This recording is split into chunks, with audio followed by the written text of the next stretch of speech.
You still have a phone. You just don't use it the same way everyone else does. While your friends are curating feeds and counting likes, you're doing something else entirely, living, eating, sitting in a room without photographing it. People assume this means you're antisocial or maybe just bad with technology or secretly bitter about something you can't admit.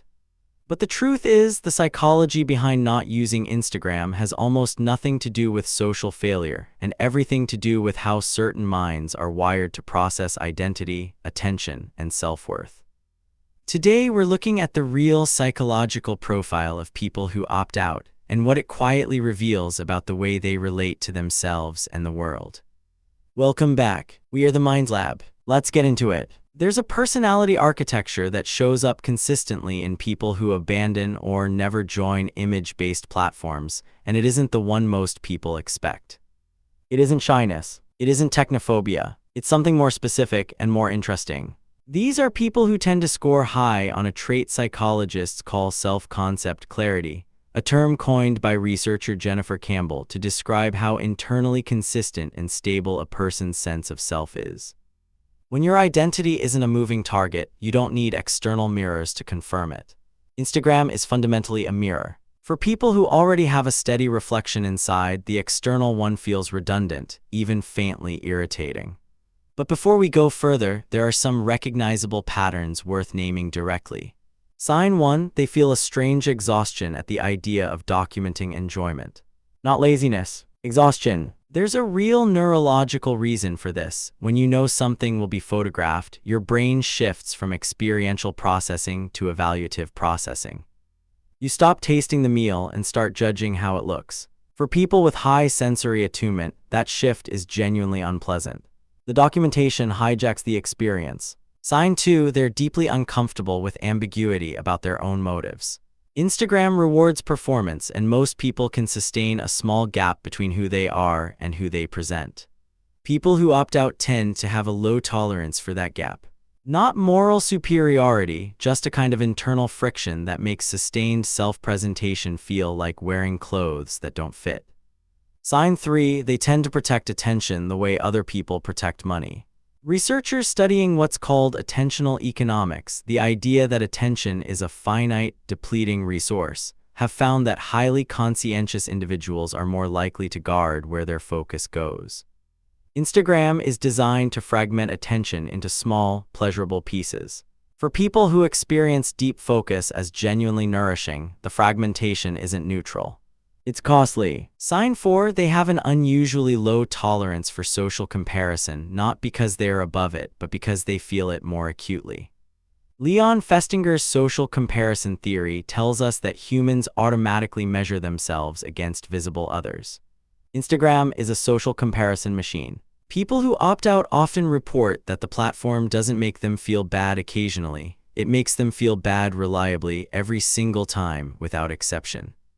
They're not weaker for that. They're more honest about what the data actually shows them. Sign 5, they often describe a persistent sense that their real life and a photographed version of it are two different things that cannot coexist.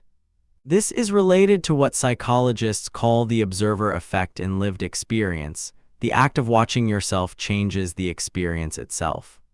Some people can hold both at once. Others find that the moment they become the observer, the participant disappears. These people almost always stop taking the photos. None of this happens in a vacuum. The deeper explanation is developmental, and it begins much earlier than any app. People who opt out of image-based platforms frequently grew up in environments where their value was tied to visibility, where being seen was conditional, performance-dependent, or even dangerous. A child who learned early that attention came with strings or that showing too much of yourself invited criticism or control develops a protective relationship with privacy that becomes structural. It isn't a preference they chose. It's a nervous system pattern they inherited. Quiet becomes safety. Invisibility becomes autonomy. By the time Instagram arrives and asks them to perform their life for an audience, the old wiring fires immediately. Something in them says no, not as a decision, but as a reflex. And that reflex, while it may look like disinterest from the outside, is actually a form of self-preservation that was built long before they ever held a phone. So what does this mean for you if you recognize yourself here? There's nothing wrong with you. That needs to be said plainly and without softening, because the cultural pressure to participate in these platforms is loud enough that opting out can start to feel like a deficiency rather than a disposition.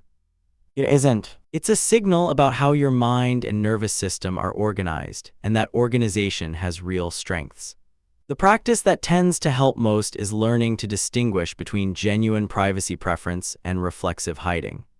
Sit with one small, honest question on a regular basis. Am I staying off because this doesn't serve me, or because visibility still feels like a threat I haven't examined? You don't have to change your behavior. You just have to know the answer. Let the things you love stay unrecorded sometimes. Eat the meal without the photo. Take the walk without the caption. Notice whether experience expands when observation withdraws. For many people who avoid Instagram, this is where their richest life actually lives, in the unwitnessed moment, in the thing no one else saw, in the memory that exists only for them. Not everyone who disappears from the feed is hiding. Some of them are simply quietly fully present. If you recognized yourself in this, if you've ever felt relieved rather than sorry about not having an account, leave a comment below and tell me what staying off has given you.